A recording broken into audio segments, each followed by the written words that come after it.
Vážené dámy, vážení páni, vitajte na dnešnom webinári na tému nariadenie Európskeho parlamentu a Rady číslo 573 a jeho vplyv na produkty Mikrovel. Moje meno je Peter Hrubina a som vedúci oddelenia výroby a exportu spoločnosti Mikrovel. V Šali vyvíjame a vyrábame bazénové odvlhčovače a bazénové teplné čerpadlá, ktoré aktuálne exportujeme do viac ako 35 krajín sveta. Dnešný webinár je na tému nového nariadenia, ktorý upravuje, respektíve poskytuje právny základ pre F-plyny v Európskej únii. Toto má vplyv na jednak vývoj, jednak produkciu a samozrejme samotný predaj. Webinár je približne na 30 minút s tým, že počas registrácie ste mohli zadať svoje otázky. My sme sa všetky tieto otázky pokúsili zadať priamo do prezentácie, aby ste mali na ne už priamo v prezentácii odpoveď. Rovnaký webinár takisto prebehol pred týždňom v anglickom jazyku pre celý svet, respektíve pre našich zákazníkov v celom svete, kde takisto boli položené niektoré otázky, takže tie sme následne potom zapracovali aj do tohto slovenského webinára.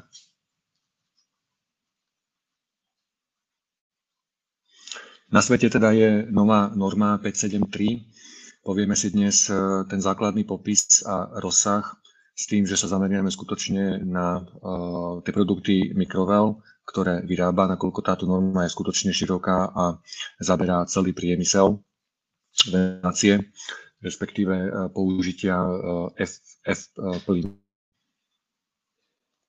Technicky, keď sa o tom bavíme, tí z vás, ktorí sa v tomto trošku hýbu, tak vedia, že doteraz bola platná norma číslo 517, ktorá bola prijatá v roku 2014. Nová norma 573 z tohto roku túto normu prakticky zrušuje a plne ju nahrádza, keď sú tam niektoré časti, ktoré táto norma, respektíve z tejto normy 517 sú stále platné. Pokiaľ ide o nejaký historický background, že prečo vôbec k tomuto dochádza, tak toto je naozaj na samostatnú prezentáciu. Ja som to len sem veľmi detailne vypichol. Začalo sa to prakticky už Montrealským protokolom. Následne teda tam boli nejaké dodatky, konkrétne bol to dodatok tzv. Kigali, no a potom následne Parížska dohoda a následne teda tie najostatnejšie iniciatívy, hlavne na strane Európskej únie, ten tzv. Green Deal a Fit for 55. Čo je veľmi dôležité, je, že táto nová norma 573 stanovuje úplnú elimináciu hydrofluorovaných plynov do roku 2050. To znamená, že po tomto období už nebude možné hydrofluorplyny používať v žiadnych produktoch na trhu Európskej únie, a to teda ešte raz sa nebavíme len o našom fachu, teda o nejakom chladení, domácom komerčnom, klimatizáciách, teplných čerpadlách a podobne. Bavíme sa naozaj o celom spektre produktov, chladničky, požiarne systémy, spreje, pneumatiky a podobne. Takže skutočne to zahŕňa celý masívny trh v rámci Európskej únie. Keď sa pozrieme na čísla, pokiaľ ide o množstvo F-plynov, tak bolo stanovené, že rok 2015 je báza, to znamená v roku 2015 sa berie ako 100% a bol stanovený nejaký plán. Tento plán pôvodný pre Európsku úniu je táto čierna čiara, ktorý dnes sme už v stave približne 70% zníženia. No a prichádza teda žltá čiara, ktorá reflektuje novú smernicu 573. Tam, ako vidíte, v tomto období ešte ten rozdiel nie je až tak veľký, ale po roku 2027 tam je dramatický rozdiel o polovicu a niekde okolo roku 29-30 to dramaticky padá na 5% až po teda ukončenie v roku 2050. Takže toto je nejaké historické porovnanie množstva F-plynov, ktoré v Európskej únii môže byť alebo bude. Keď sa pozriete na porovnanie so svetom, kde tá Európska únia z pohľadu porovnania iných trhov je, tak táto modrá čiara napríklad to sú vyspelé krajiny, to je na základe toho dodatku z Kigali napríklad Spojené štáty americké alebo Kanada. čiže tam ten objem voči tej báze 2015 je výrazne vyšší. No a táto červená čiara to sú rozvojové krajiny. Takže tam vidíte, že ten rozdiel je značný. Záver je však úplne jednoznačný a ten je, že všetky plyny, s ktorými minimálne teda na vývoji a výrobe samotnej, respektíve distribúcii produktov LG a Midea, sa mikroval teda prišiel do kontaktu, tak všetky tieto plyny v podstate končia a vyzerá to tak, že ten trh prejde na HFO a to je aktuálne propán, teda R290, o ktorej si ešte v priebehu dnešnej prezentácii povieme viac. To, čo bolo v rámci tejto regulácie pre nás trošku komplikované ako výrobcu, boli niektoré definície. Samotná 573 bola zverejnená, myslím, že to bolo 7. februára tento rok. Vo Vestníku vyšla 11. marca a tým teda sa stala okamžite platná, keďže forma nariadenia EÚ teda zastáva tzv. Formu prednosti práva EÚ pred teda lokálnym právom konkrétneho štátu. No a my sme dnes v októbri, hej? Takže keď sa opýtate, prečo sme vás neinformovali skôr ako v októbri, tak to bolo pretože jeden z našich hlavných produktov, ktorými sú bazénové odľahčovače, tak tam vôbec diskusia o tom, či ten produkt je in scope, alebo teda či sa vzťahuje na táto norma, či je zahrnutý v rámci normy, alebo nie je, tak táto diskusia prebiehala skutočne až do septembra tohto roku. Tá diskusia prebiehala na úrovni teda Mikrovel, Európska komisia, Mikrovel, Európska agentúra pre tepelné čerpadlá, Mikrovel, lokálne európske chladerenské zväzy a samozrejme musím sa poďakovať v tomto prípade Slovenskému chladerenskému zväzu, ktorý toto celé zastrešil a vďaka ktorému sme túto komunikáciu mohli viesť.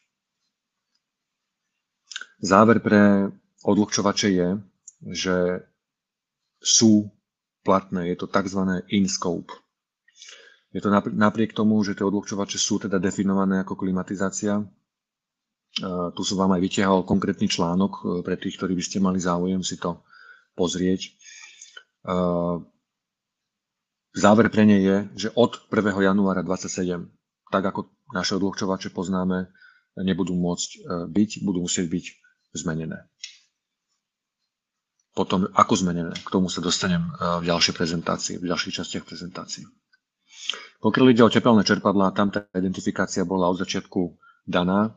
Ja som zámerne sem dal zátvorku, pretože táto norma sa nevzťahuje len na bazénové tepelné čerpadlá, ale vzťahuje sa aj na bežné tepelné čerpadlá, ktoré poznáme pre domy, respektíve tepelné čerpadlá vzduch-vzduch, inými slovami klimatizácia. No a tepelné čerpadlá boli teda od začiatku jasné, tá definícia bola jednoznačná a s nasledovnými závermi. To znamená, že tie monobloky až do 50 kW od 1. januára 2027 môžu byť iba s chladivom, ktoré má to pomyselné číslo GVP 150 a menej. Splitové tepelné čerpadlá sú rozdelené výkonovo do 12 kW a nad 12 kW a s tým sú rozdelené aj dátumy, áno, rok 27 a rok 33. Konkrétne si povieme, čo to znamená pre produkty Mikrovel. Toto rozdelenie však tepelných čerpadiel je platné aj pre tepelné čerpadlá pre domy, a hlavne teda systém vzduch, voda. To znamená, že monobloky skutočne od 1.1.27 zrejme uvidíme iba s propánom a splitky do 12 kW. Takisto sa očakávajú s propánom, je tam ale ešte technická diskusia okolo toho. Dali ste nám otázky, nech sa trošku pokúsime vysvetliť plyny z hľadiska týchto technických aspektov, na základe ktorých sa Európska únia na ne pozerá. Takže ja som pripravil takúto tabuľku, kde môžete vidieť hlavné plyny od 410, 407, aktuálne najpoužívanejšia 32 a potom aj ten teda propán. Samozrejme nejaké chemické vzorce a podobne, to teraz nie je dôležité. Dôležité je dva aspekty, dve key points, na ktoré sa Európska únia pozerá, a jeden z nich je teda potenciál globálneho oteplovania a druhý je potenciál poškodzovania ozonovej vrstvy. Takže pokiaľ ide o ODPčko, všetky chladivá majú nulu. Áno. Takže tu nie je rozdiel a z hľadiska tohto kritéria všetky chladivá sú rovnocenné. Kde ale ten rozdiel už značný je, to je tzv. Potenciál globálneho oteplovania, ktorý je stanovený aj v tejto norme 573, konkrétne na konkrétne chladivo podľa chemického vzorca. A ako vidíte, všetky tieto chladivá nad propánom majú GVP číslo vyššie ako 150. To znamená, že od 1.1.27 všetky tieto chladivá v tých konkrétnych produktoch podľa kapacity, podľa rozdelenia a podobne nebude možno aplikovať do zariadení v rámci Európskej únie. Takto vyzerá, že ten trh sa pohne smerom ku propánu. To je v podstate odkaz z výstavy Chillventa, ktorá prebehla v Nemecku, kde väčšina trhu teda hovorí o R290, o propáne ako o budúcnosti v našom odvetví. Pokiaľ ide o konkrétne závery pre jednotlivé produkty, ktoré v Šali pre vás vyvíjame a vyrábame z hľadiska bazénovej techniky, tak to vyzerá následovne. Zariadenia, ktoré aktuálne fungujú na chladive 410, konkrétne teda bazénové odľahčovače, všetky, ktoré sú monobloky, tie sú od 1.1.27 zakázané. Máme už urobený plán na to, ako ich nahradiť zariadeniami na propán R290, i keď tá diskusia prebieha a vývoj je na začiatku. Ale už teraz vieme, že sú dostupné na to aj komponenty a z hľadiska ostatných regulácií už vieme, čo je k tomu potrebné. Dostanem sa potom neskôr k tomu, že v čom je ten propán taký špecifický a prečo ten prechod na ten propán nie je taký, ako bol prechod zo 410 na 32. Splitový odľahčovač, náš unikátny Dry Siren, od 1. januára 2025, to znamená za 3 mesiace, končí. Ten sme už aktuálne ho máme prerobený na 32 a v tom prevedení 32 ten Dry Siren si kľudne ešte ďalších 10 rokov môže požiť. Takže akékoľvek objednávky na toto zariadenie, ktoré budú aj dnes prijaté, tak už s najväčšou pravdepodobnosťou budú dodané v prevedení z R32. Pokiaľ ide o tepelné čerpadlá, tak tie, ktoré sú na chladive R410, sú veľké jednotky až do kapacity 35 kW, kde hlavný trh pre nás, čo je paradoxné, nie je Európska únia, ale je Blízky východ. Tak veľké monobloky od 1.1.27 samozrejme zakázané. Splity 23 a 24 kW sú od 1.1.25 zakázané. Tuto plánujeme ukončenie výroby. Veľké splity 28 až 30 kW, respektíve 35 kW, tie zatiaľ podľa aktuálnej normy sú povolené do roku 2029, takže tieto produkty zostávajú v portfóliu. Keď sa vás pýtate, čím budú tieto monobloky veľké nahradené, tak budú nahradené inverterovými strojmi, a to je teda kategória túto nižšie. Čiže aktuálne už teda 5. rokom máme aj inverterové tepelné čerpadlá, ktoré bežia na 32. A tam tá situácia z hľadiska monoblokov je úplne rovnaká, tak isto k 1.1.27 ukončenie, respektíve zákaz. A tieto modely budú plne nahradené alternatívou R290.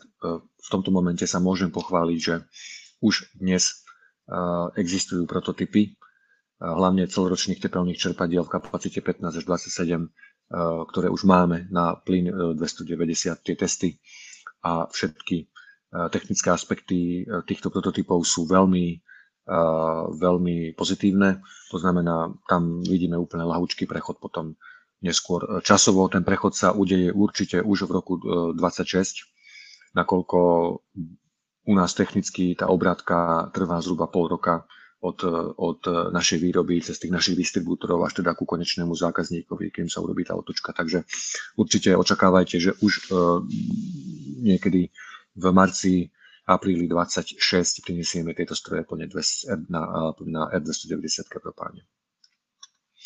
Pokiaľ ide o veľké monoblokové čerpadlá, tie naše Max a iMax, ktoré sú v kapacite až do 450 kW, tak tie sú aktuálne povolené do roku 2030, čiže nie je otvorený žiadny ticket na oddelení vývoja, ktorý by sa zaoberal teda konkrétnym prechodom na iný plyn.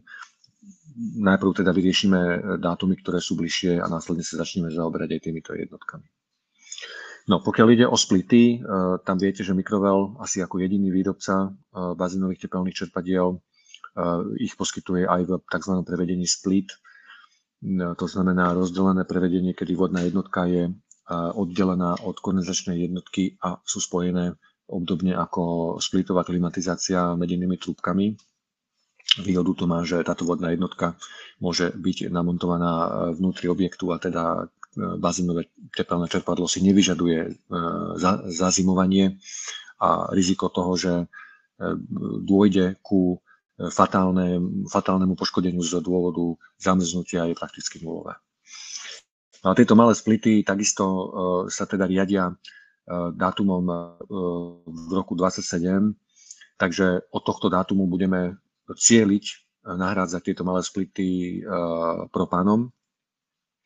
No a pokiaľ ide o veľké splity, takisto tie sú zatiaľ do roku 33, ale takisto ich teda budeme cieliť nahradiť s propánom.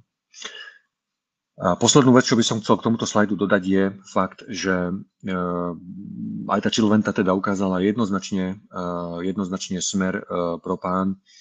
Bol som aj na medzinárodnej chladiarenskej konferencii, rozprával som sa aj s inými výrobcami a iných zariadení. Sú tam ešte názory, respektíve zvažuje sa ísť na 454 alebo 455, čo ale tiež teda nie je riešenie dlhodobé.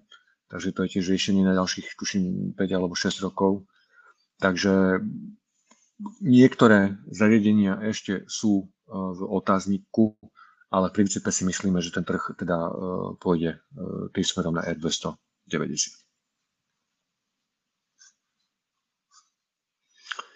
Viacerí ste sa pýtali na to, že kde si tie plyny identifikujeme, respektíve na základe čoho si identifikujeme, že ktorý konkrétny plyn sa v zariadení nachádza. Takže na toto sme pripravili tento slajd, ktorý sú v podstate fotky výrobných štítkov. Tento výrobný štítok nájdete na každom našom zariadení. Je to teda, jednak je to povinnosť nás ako výrobcu podľa noriem a predpisov, ale samozrejme je to aj ako nami odporúčané, aby každé zariadenie bolo označené, aby ste teda vedeli, o čo ide. No v každom tom štítku sa niekde nachádza informácia o konkrétnom type chladiva a jeho množstve a potom tom prepočte na CO2 ekvivalent. Ten prepočet na CO2 ekvivalent sa robí na základe toho čísla GVP, o ktorom sme si hovorili pár slajdov naspäť. No a teraz poďme k tomu propánu. Čo ten propán je, ako vyzerá, čo nám prináša a čo od toho môžeme očakávať. Samozrejme je to téma, o ktorej sa môžeme rozprávať 2 dni a neobsiahneme tú danú tému. A to nie je ani predmetom tohto webinára. Samozrejme v prípade, že by ste mali záujem, vieme individuálne s vami túto tému pokryť. No, v prvom rade, ako som hovoril, je tam ten potenciál globálneho oteplovania na úrovni 3. Ešte raz, nie je to chyba, že 30 alebo 300, je to skutočne 3. V porovnaní teda s ostatnými plynmi je to rapidná zmena, pokiaľ ide o zníženie tzv. Emisí skleníkových plynov CO2. O nulovom potenciáli poškodzovania ozónovej vrstvy sme hovorili. No, čo je ale dôležité u tohto plynu je, že keďže 410 bola A1, to znamená nehorlavá, nevybušná, a 32 bola A2L, tam tuším okolo 13% koncentrácie, to už bolo výbušné, tak propán je A3. To znamená vysokohorlavý plyn. A toto je asi tá nevýhoda, ktorá z tohto propánu plynie, nakoľko kvôli tomu, aké má vlastnosti a tá horľavosť, tak práca s týmto plynom skutočne vyžaduje podstatne väčšiu opatrnosť a bezpečnosť a prípravu a rozmýšľanie a tú takú duševnú prítomnosť, keď s tým človek robí, nakoľko tam skutočne môže dôjsť ku vážnym úrazom. Takže toto asi je jediná nevýhoda tohto plynu, pretože tento plyn ponúka množstvo výhod zase spätne. A to množstvo výhod prakticky ja môžem zhrnúť do 2 bodov. A ten prvý je, že keď zoberte si náš bazénový odľahčovač model Dry 500, ktorý použijete pre taký bežný, povedzme rodinný bazén, povedzme 8x4 metrov, interný samozrejme, tak ten má v sebe 750 gramov 400 desiny. A adekvátne zariadenie Dry 500 podľa našich prepočtov už na propáne bude potrebovať niekde okolo 130 gramov R290. To znamená, tam sa bavíme o 5-6 násobnom znížení objemu plynu. Čo sú samozrejme náklady, čo samozrejme nižšie emisie a tak ďalej a tak ďalej. Zároveň, pokiaľ ide o tepelné čerpadlá, tak je veľmi dôležité povedať, že ten propán si zachováva veľmi dobré vlastnosti, pokiaľ ide o kondenzačnú teplotu a o tú teplonosnú kapacitu, hlavne v nízkych teplotách. To znamená, na čo sme boli zvyknutí už 410 a 32, že napríklad pri nejakých -7, -10 nám naozaj výkon tepelného čerpadla rapidne klesol, tak u toho propánu skutočne sa to drží veľmi vysoko, ešte do nejakých -15 stupňov.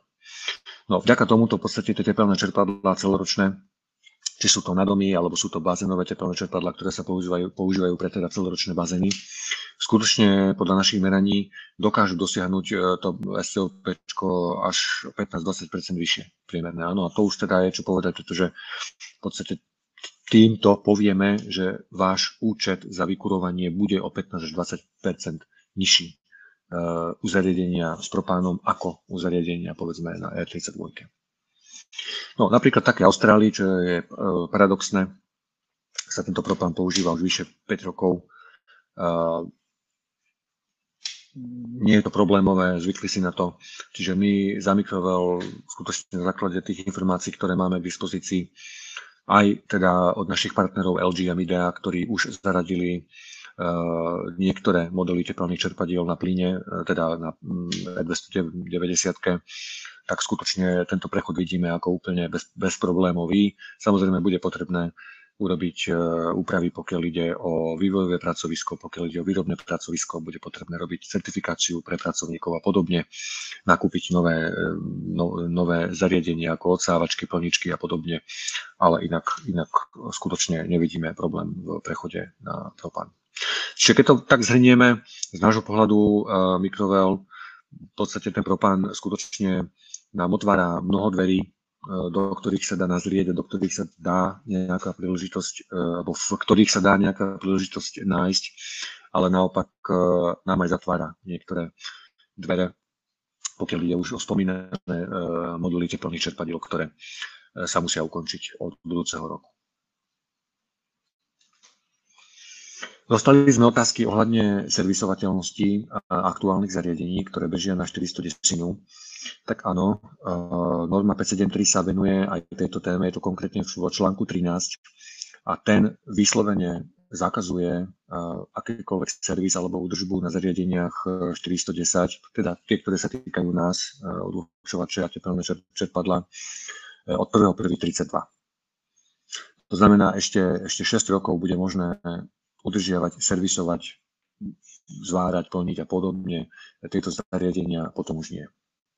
Sú tam samozrejme výnimky pre armádu, sú tam výnimky z hľadiska bezpečnosti a podobne. Do týchto detailov nechcem zachádzať. A pre vás informácia je, že servisovať môžete ešte 6 rokov. Je to veľmi dlhá doba, áno. Ten dnešný svet sa vyvíja skutočne veľmi dynamickým spôsobom, čiže my ako Microvel túto situáciu monitorujeme, budeme vás informovať určite, či to je formou blogov, či to je formou nejakých Mailchimp hromadných mailov a samozrejme určite aj touto formou webinárov o tých aktuálnych veciach, ktoré sa nás týkajú. Takže určite môžete sa spoľahnúť, že nejaký ten informačný tok z našej strany sa zachová.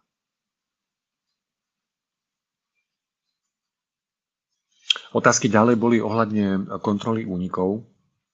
Tieto, respektíve o týchto pojednáva norma 573 v článku 5. A tuto ku zmene nedošlo. To znamená, tamto je definované na základe množstva plynov, respektíve ekvivalentu VCO2. A toto množstvo vám definuje, že či teda ste v priestore, kde tie úniky nie je potrebné robiť, nie je to prikázané, alebo ste v priestore, kde tie kontroly únikov je potrebné robiť. Čo sa týka našich malých odlučovačov a tepelných čerpadiel, tak tie sú vyňaté. No a pokiaľ ide o naše veľké tepelné čerpadlá od 50 až do 450 kW, tak tam samozrejme od kapacity, od množstva plynu, o tom pojednáva článok 5, časť 6a a následne 6b. Tam sa to potom rozdeľuje na každých 24 mesiacov a každých 12 mesiacov. Tam to ešte samozrejme závislé od toho, či ten konkrétny model tepelného čerpadla má v sebe automatickú kontrolu tlaku alebo nemá. Takže podľa toho to je ešte následne rozdelené. Ale všetky tieto veci sú aj v manuáloch uvedené. To znamená, stačí, keď čítate manuál, my ako výrobca musíme držať aktuálne. Tieto informácie tam sú obsiahnuté. Pokiaľ ide o certifikáciu, toto je vec, ktorá zaujímala veľmi aj nás ako Microvel. U nás v Microveli máme približne 25 ľudí, ktorí držia tzv. F-plyny certifikáciu, ktorú nám vydáva zväz. Títo plánujú školenie začať robiť od apríla, respektíve mája budúci rok. Už sme videli k tomu nejaké prípisy, akým spôsobom a tak ďalej. Aktuálne stanovisko je, že certifikáty, ktoré boli vydané podľa 517, tak sú platné. Ale samozrejme to sa vzťahuje na plyny 32, 407, 410 a podobne. Čiže na plyn 290 skutočne začneme budúci rok certifikovať. A s tým teda sa spustí celý ten proces teda redizajnu vývojových výrobných priestorov a podobne. Pýtali ste sa viacerí na sankcie, že teda keď budeme hrať mŕtvého chrobáka takzvaného, môžeme nejakým spôsobom sa vyhnúť tejto norme a naďalej teda pokračovať v predaji a distribúcii produktov, no tak určite vám to nedoporučujeme, nakoľko tie sankcie sú detailne v rámci danej normy popísané v článku 31. Poprvé, čo je potrebné povedať, že norma dáva členským štátom voľnú ruku, pokiaľ ide o zodpovednosť o konkrétnu úpravu jednotlivých sankcií, avšak určuje ten rámec. A ten rámec je, že sa bavíte o finančnej pokute v hodnote 3 až 5 násobku buď hodnotu plynu, a to je veľmi zaujímavé, tam skutočne je napísané slovo alebo, hodnote zariadenia. Samozrejme tá hodnota zariadenia alebo plynu, to sa bavíme o diametrálne odlišných finančných sumách. Je to na každom členskom štáte, zatiaľ teda nevidujeme z Ministerstva životného prostredia konkrétnu úpravu, ktorá by pre Slovenskú republiku sa s týmto zaoberala. No, v každom prípade potom sú tam materiálne sankcie a to už je trošku vážnejšie, tam sa bavíme naozaj o zhábaní, respektíve stiahnutí daného produktu z trhu. Takže a potom teda my ako výrobca, vzhľadom na to, že si musíme kupovať emisné povolenky, tam ešte na nás potom spadá až 200% zníženie dostupných, respektíve zakúpených kvót. Takže skutočne nedoporučujeme ísť smerom nejakého možného obchádzania tejto normy. Je to realita, sú to pravidlá pre každého z nás. Myslím si, že je potrebné len na to prejsť. Ten trh nám to postupne ukazuje. Dodávateľia napríklad kompresorov nám to postupne ukazujú, že už teda majú k dispozícii nejaké kompresory, nie všetky kapacity, ale už niektoré sú. Dodávateľia, respektíve vývojári trubiek v okruhoch. Takisto je to otestované tlakovo a tak ďalej. Čiže skutočne nevidíme dôvod, pre ktorý by sme mali ísť smerom nejak prekračovania tej normy. Naozaj norme sa prispôsobíme a prinesieme produkty, ktoré ktoré sú compliant s touto normou. Z mojej strany je obsah dnešnej prezentácie vyčerpaný. Dúfam, že som odpovedal na vaše otázky. Ja už teda v privátnom čete vidím 2-3 otázky, tak sa ku ním dostanem. V prípade, že by ste mali iné otázky, môžete to napísať dole, vpravo dole by ste mali mať taký, že chat. No, ešte ku týmto našim webinárom by som rád vás pozval. Máme koncom októbra a potom začiatkom novembra ďalšie 2 webináre. Konkrétne ten prvý sa bude pojednávať o typoch a trikoch pre montáž bazénových odlučovačov. Toto v podstate robíme na základe príkladu, ktorý sme urobili tento rok v lete. Typy triky pre montáž bazénových tepelných čerpadiel. Bolo to veľmi úspešné, urobili sme to jednak pre celý svet, Európu, jednak pre Slovensko a Čechy. Takže niečo obdobné ideme urobiť koncom októbra. Zatiaľ teda tam máme termín iba pre angličtinu. Ja verím tomu, že v prípade vášho záujmu potom na Slovensko nájdeme aj termín v slovenčine. No a potom, čo je veľmi zaujímavé, a tam by som vás určite chcel pozvať, to je webinár na tému noviniek pre odlučovače a tepelné čerpadlá pre rok 2025, kde teda odprezentujeme rôzne skutočne technické novinky, na ktorých sme pracovali celý rok a oficiálne ich teda ideme prijať na trh v januári 25. A tie termíny teda anglická je 7. november a slovenská 12. november. Takisto vám pošleme e-mailom možnosť sa zaregistrovať a budeme veľmi radi, keď sa zaregistrujete a prídete. No, pokiaľ ide o vaše otázky, mám tu teda 2. Jedna otázka je, že respektíve 3, že či prevedenie bazénového odľahčovača Wave Metal Duct cez stennú a externá montáž je rozdiel, pokiaľ ide o plyny. Nie je to rozdiel. Norma sa nepozerá na to, čo ten odľahčovač má k dispozícii z hľadiska príslušenstva alebo z hľadiska prevedenia, aj keď teda tieto odľahčovače, ktoré som teraz prečítal, tak samozrejme sú zvonku vizuálne úplne rozdielne, takisto použitím sú úplne rozdielne, napríklad ten kanálový odľahčovač, áno, má silné ventilátory hlučné, nemôžete ho použiť pre bežnú prevádzku, ktorá by bola v normálnom bazéne. Takže táto norma skutočne poníma to vnútro zariadenia a teda tú chladierenskú časť. Druhá otázka, to je prakticky identická pre tepelné čerpadlá, že či je nejaký rozdiel v Green Inverter Pro alebo Black. Z hľadiska normy takisto nie je rozdiel. Norma sa ešte raz nezaoberá tým prevedením, či to je celoročné tepelné čerpadlo, alebo je to sezónne tepelné čerpadlo z Wi-Fi, bez Wi-Fi a modré, červené, zelené. Poníma tú časť chladerenskú, ktorá je vnútri zariadenia a na to sa teda vzťahuje.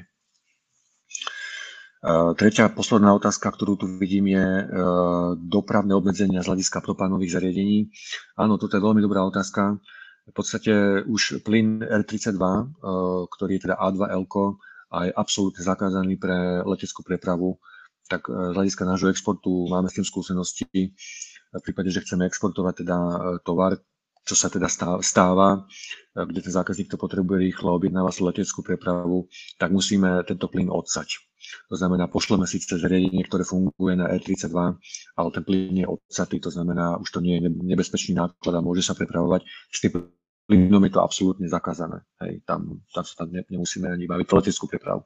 A pokiaľ ide o propán, tak tam sme aktuálne v procese, kde čakáme na posúdenie leteckých spoločností, do akej miery sa tieto propánové zariadenia, respektíve za akým množstvom sa budú môcť prepravovať. Takisto ale neočakávame, že to bude povolené a ten proces v princípe bude prebiehať úplne rovnako. To znamená, že v prípade, že niekto bude potrebovať zariadenie veľmi rýchlo, tak sa to odsaje pošle a v prípade, že nie, tak sa to bude prepravovať štandardnými prepravnými prostriedkami. Takisto ešte čakáme na ten predpis aj ostatných dopravných spoločností, ktoré používame v rámci Európy, v rámci paletových zásielok. Do akej miery bude potrebné upraviť, označiť tie zariadenia z R290. Ale toto si myslím, že môžeme považovať za skutočne technické otázky, nakoľko ten celý trh sa vlastne prispôsobí aj tomuto aspektu. Nevidím žiadne iné otázky ani v privátnom čete, tak vážené dámy, vážení páni, veľmi pekne ďakujem za vašu účasť na dnešnom webinári. Tento webinár bude zverejnený aj na YouTube, a kde sa budete teda môcť následne pozrieť, respektíve niektoré jeho časti. Veľmi pekne ďakujem a prajem vám príjemný deň odtiaľto zo Šale. Dneska máme 15 stupňov, slniečko svieti. Verím, že to vyjde do konca týždňa. Ešte raz pekný deň.